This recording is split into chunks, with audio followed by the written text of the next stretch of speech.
이번 주 토라 포션의 제목이 있는데요. 케도심입니다.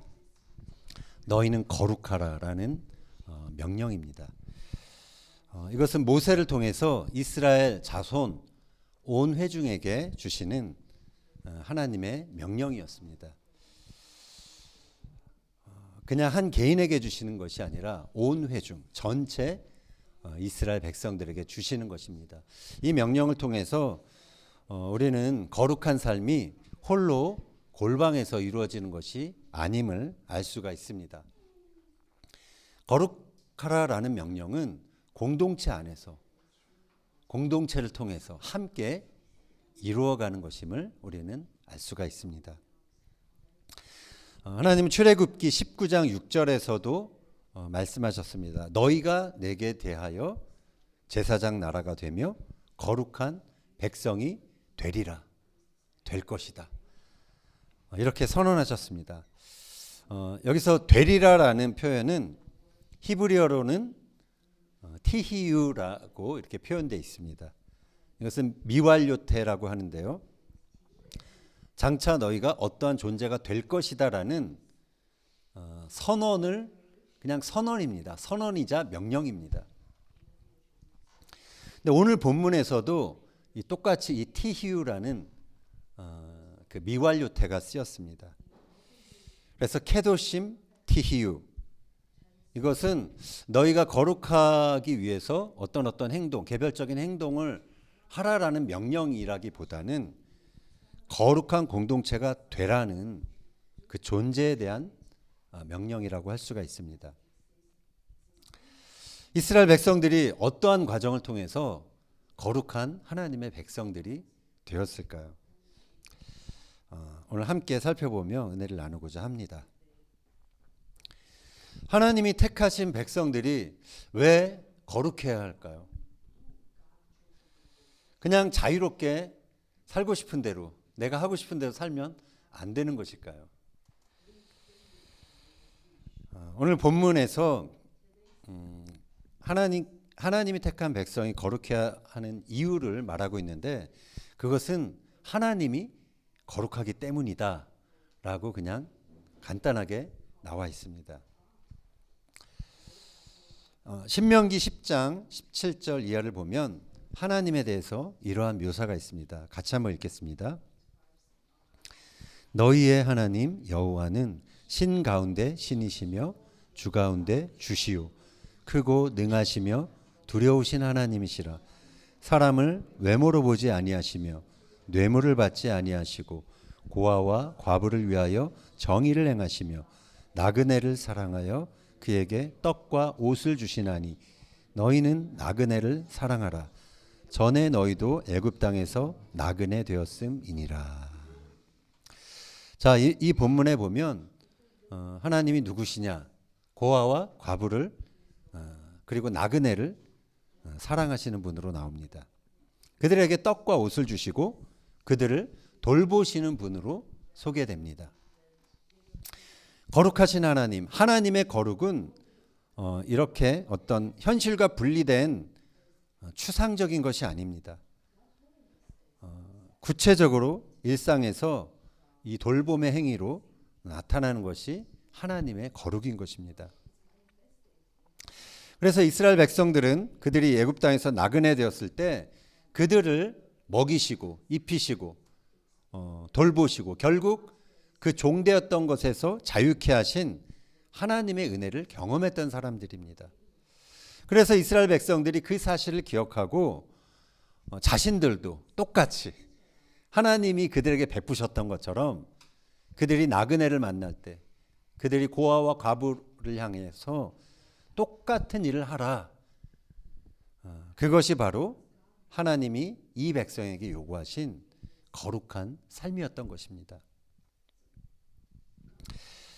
오늘 이제 그 레위기서 19장을 보면 이스라엘 백성을 거룩하게 하기 위한 여러 계명들이 쭉 소개가 됩니다. 그 중에 몇 가지만 저희가 살펴보겠습니다. 3절 보겠습니다.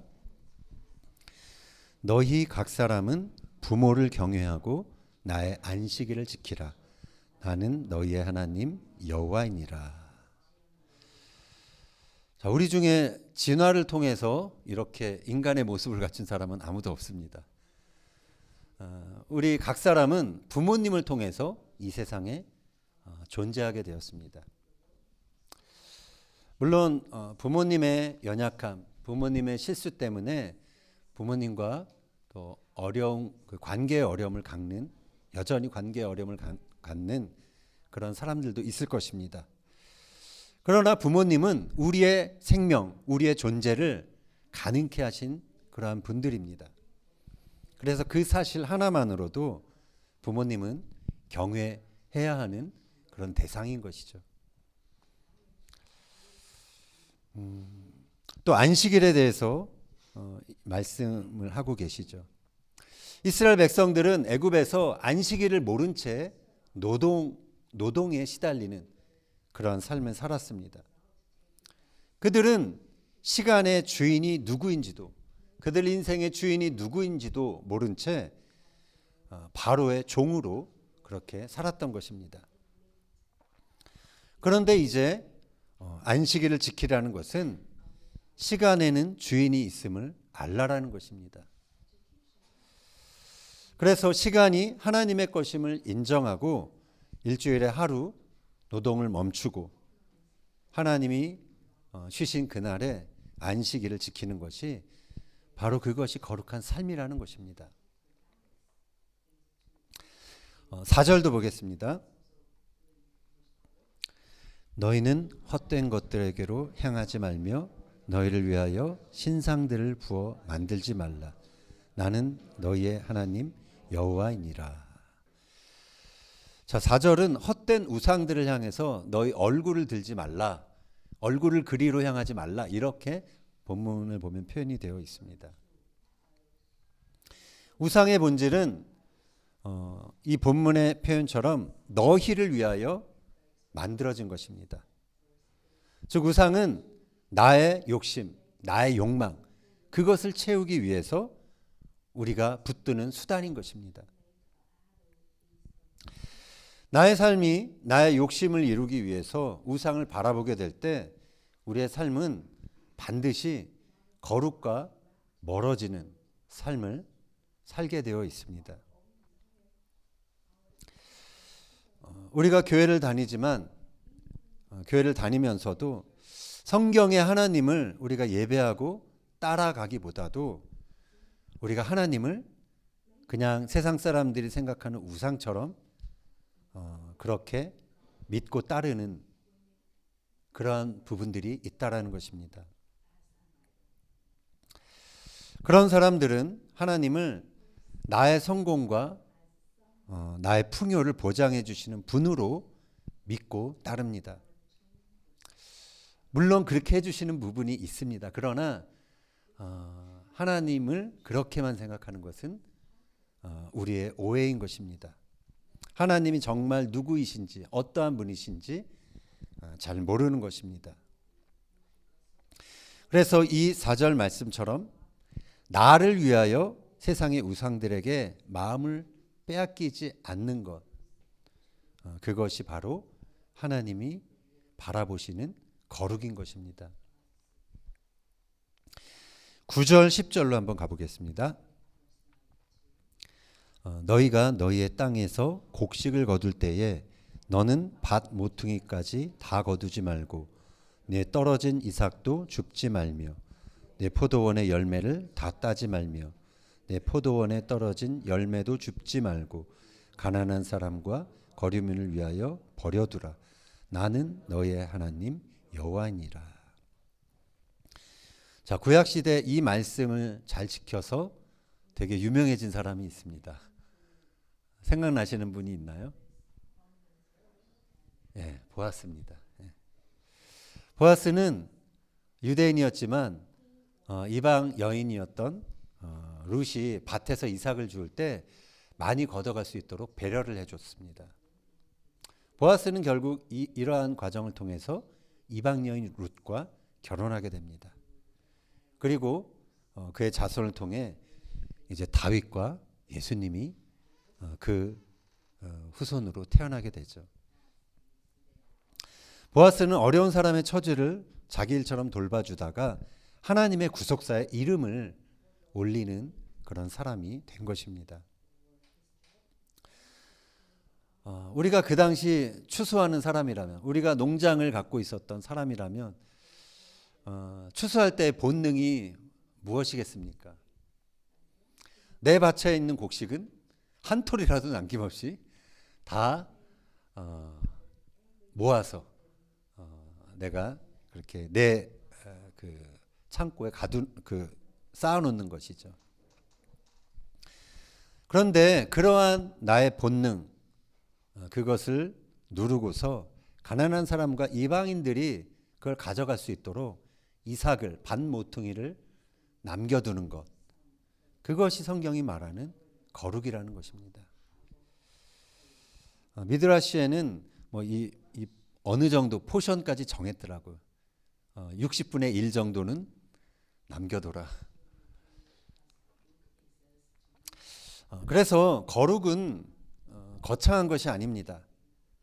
거룩은 내가 나중에 정말 성공해서 돈을 많이 벌어서 많은 액수를 기부하고 그러한 어떤 개념이 아니라는 것입니다. 지금 내가 할 수 있을 때, 그것이 비록 작은 포션이라 할지라도 기회를 만들어서 베푸는 것, 그것이 바로 거룩이라는 것입니다. 내 것을 움켜잡지 않고 흘리고 다니는 것, 그래서 다른 사람들이 그것을 주워갈 수 있는 것, 그것이 거룩이라는 것입니다. 야고보 사도가 이런 말을 합니다. 야고보서 1장 27절 읽겠습니다. 하나님 아버지 앞에서 정결하고 더러움이 없는 경건은 곧 고아와 과부를 그 환난 중에 돌보고 또 자기를 지켜 세속에 물들지 아니하는 그것이니라. 하나님은 우리 일상의 주변에서 우리를 당신의 거룩에 초대하고 계십니다. 그 일상은 힘 있는 사람들의 테이블이 아니라 힘없고 연약한 고아와 과부들이 있는 곳입니다. 그래서 우리가 나의 인간적인 어떤 기호나 편견을 버리고 연약한 사람들을 돌보고 그들의 필요를 섬길 때 하나님은 그것을 거룩하다라고 보시는 것입니다. 거룩은 그래서 이처럼 추상적인 것이 아닙니다. 이웃과의 관계를 통해서 내가 작은 그러한 베품들을 행하면서 우리의 존재 안에 담아낼 수 있는 것, 그것이 바로 거룩인 것입니다. 17절, 18절 보겠습니다. 너는 내 형제를 마음으로 미워하지 말고 내 이웃을 반드시 견책하라. 그러면 네가 그에 대하여 죄를 담당하지 아니하리라. 원수를 갚지 말며 동포를 원망하지 말며 내 이웃 사랑하기를 내 자신과 같이 사랑하라. 나는 여호와이니라. 네, 여기서 가장 또 중요한, 예수님께서 가장 중요하다고 여기신 계명, 하나님 사랑, 이웃 사랑이라는 그러한 계명이 나옵니다. 모든 이웃이 다 사랑스러운 것은 아니죠. 우리는 마음으로 판단하고 미워하게 되는 그러한 이웃들을 살다 보면 종종 만나게 됩니다. 그런 이웃을 만날 때 우리는 어떻게 해야 할까요? 오늘 본문에서 본문의 말씀은 그 사람을 견책하라라고 말합니다. 판단하지 말고 견책하라는 것입니다. 견책하라는 것은 내 솔직한 생각을 전하는 것입니다. 마음으로 그 사람을 미워하면서 침묵하고 있지 말고 나의 어떤 그러한 부분들, 생각들을 말로 표현하라는 것이죠. 그것은 그 사람을 공격하기 위한 측면이 아니라 사랑으로 다시 섬기고 관계를 온전하게 하기 위한 그러한 측면인 것입니다. 또 하나님은 원수를 갚지 말고 동포를 원망하지 말라라고 그렇게 말씀하십니다. 하나님은 내가 보복하겠다라고 말씀하셨던 분입니다. 그래서 원수를 갚는 것은 우리에게 속한 것이 아니라 하나님이 하시는 것입니다. 그래서 하나님의 이러한 주권에 나의 감정, 원수 갚고 싶은 그 의지, 그것을 맡길 수 있는 사람이 바로 거룩한 사람인 것입니다. 하나님은 이처럼 우리 주변의 사람들과의 관계에서 우리 거룩으로 우리를 초대하시는 것입니다. 인간적인 마음으로 미워하고 원수 갚고 싶은 게 우리의 본능이지만 그 본능을 버리고 이웃을 용서하고 사랑하기로 결단하고 선택할 때 하나님은 그런 우리를 거룩하다라고 그렇게 보시는 것입니다. 이웃 사랑에 대한 이제 또 다른 계명이 있는데요. 34절 보겠습니다. 너희와 함께 있는 거류민을 너희 중에서 나은 자같이 여기며 자기같이 사랑하라. 너희도 애굽 땅에서 거류민이 되었느니라. 나는 너희의 하나님 여호와이니라. 여기서 거류민이라는 히브리 단어는 게르라는 단어를 썼습니다. 게르는 이방인, 외국인을 뜻하는 말입니다. 너희 가운데 살고 있는 너희 주변에 있는 이방인들, 외국인들, 그들을 너처럼 자기처럼 사랑하라라고 그렇게 명령합니다. 이 명령은 우리 좀 전에 우리가 살펴봤던 네 이웃을 사랑하라라는 명령보다 어쩌면 조금 더 어려운 명령입니다. 이웃은 그래도 나와 같은 언어, 같은 문화를 공유하며 살아가는 사람이죠. 그러나 거류민은 나와는 다른 언어, 나와는 다른 문화 속에 살아왔던 사람들이죠. 그래서 공유할 만한 것이 별로 없는 이 낯선 사람들에게 그들을 우리가 사랑해야 할 이유를 찾기가 우리는 좀 힘들죠. 그러나 하나님은 이 거류민들까지도 사랑해야 한다는 근거를 이렇게 말씀하십니다. 너희도 애굽 땅에서 거류민으로 살았었다. 그래서 거류민의 처지를 이해할 수 있는 사람들이다. 그러니 너희 주변에 있는 거류민을 사랑하고 도와주라라는 것입니다. 그러면서 하나님은 나는 너희의 하나님 여호와다라는 말을 붙이십니다. 이 말에서 하나님의 주권이 느껴집니다. 하나님의 관심은 하나님이 택한 백성들에게만 있는 것이 아니었습니다. 궁극적인 하나님의 관심은 열방의 모든 사람들이 하나님께로 돌아오는 것입니다. 그래서 우리가 내 가족의 울타리를 넘어서서 열방에 있는 모든 사람들이 하나님을 알 수 있도록 그들에게 관심과 사랑을 베푸는 것, 그것이 우리가 하나님의 관심에 동참하는 행위인 것입니다. 그것이 성경이 말하는 거룩이라는 것입니다. 하나님은 우리에게 너희는 거룩하라 라고 말씀하셨습니다. 우리는 이 명령을 우리의 일상 속에서 이루어가야 합니다. 거룩한 사람이 되는 것은 내가 성공해서 위대한 그러한 일을 하는 사람이 되었다고 해서 저절로 이루어지는 것이 아닙니다. 거룩한 사람이 되는 것은 골방에서 큐티를 빼먹지 않고 기도를 열심히 많이 했다고 해서 이루어지는 것도 아닙니다. 거룩한 사람이 되는 것은 지금 우리가 살아가는 일상 속에서 이루어가는 것이라는 것입니다. 우리는 우리의 가정에서 또 일터에서 또 학교에서 거룩한 사람이 그러한 거룩한 존재로 존재해야 한다는 것입니다. 부모를 거역하는 지금 이 세대에서 우리는 부모님을 공경함으로 거룩을 이루어야 합니다. 안식 없이 노동하는 이 세대에서 우리는 하나님이 정하신 안식일을 기억하고 지킴으로 거룩을 이뤄야 합니다. 쉽게 미워하고 보복하는 이 세대에서 우리는 이웃을 용서하고 사랑하기를 선택함으로써 거룩을 이뤄야 합니다. 모두가 자기 욕망을 이루기 위해 분주한 세대에서 우리는 나의 도움이 필요한 사람들을 돕기 위해 물질의 이삭, 시간의 이삭을 흘려보내므로 거룩을 이뤄야 하는 것입니다. 지금은 힘이 있는 사람이 대우를 받는 시대입니다.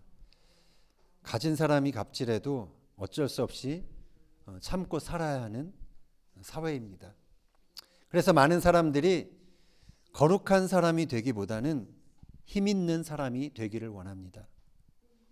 내가 불행한 꼴을 당하고 살지 않기 위해서 우리 중 많은 사람들은 내가 원하는 크기의 성공과 행복을 성취하려고 애쓰며 살아갑니다.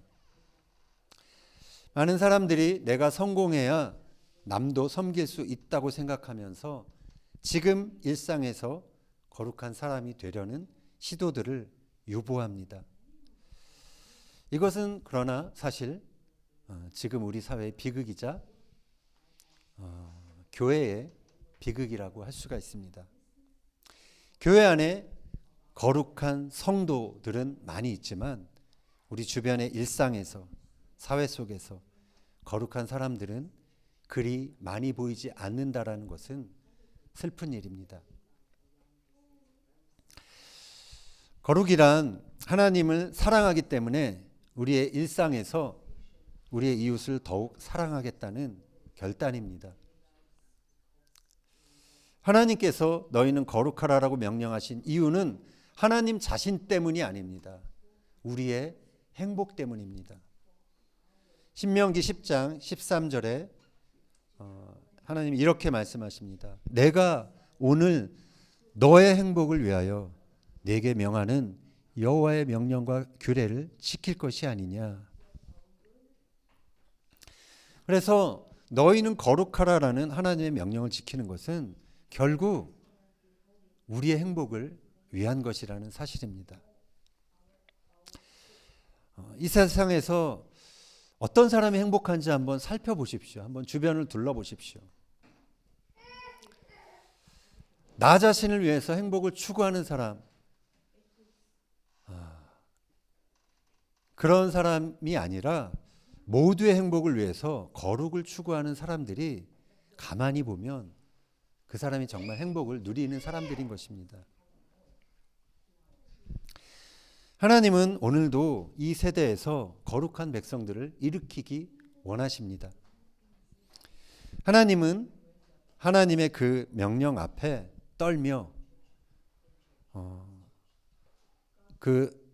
하나님의 그 계명을 지키고자 애를 쓰는 백성들을 통해서 모든 사람들이 행복을 누릴 수 있는 그러한 하나님의 나라를 세워가기를 원하고 계십니다. 그래서 우리는 소위 세상 기준으로 해서 훌륭하고 멋있는 사람이 아니라 그런 사람이 되려 하기보다는 하나님이 보시기에 거룩한 사람이 되는 목적을 가져야 합니다. 하나님이 바라시고 또 쓰시고 싶은 사람은 거룩한 사람입니다. 그 마음에 하나님의 긍휼과 사랑이 있는 사람입니다. 하나님은 그냥 단순히 힘이 있고 똑똑하다고 해서 그 사람을 쓰지 않습니다. 하나님이 쓰시는 사람은 비판과 미움 대신에 끊임없이 일상 속에서 사랑하기를 선택하는 사람입니다. 그래서 바라기는 저와 여러분이 하나님의 이 뜻을 따라 세상과는 다른 방식으로 하나님을 사랑하고 이웃을 사랑하는 그러한 저와 여러분이 되기를 바랍니다. 그래서 매일매일의 우리의 일상 속에서 하나님이 찾으시는 그러한 거룩한 백성이 되기를, 그러한 존재가 되기를 예수님의 이름으로 축원합니다.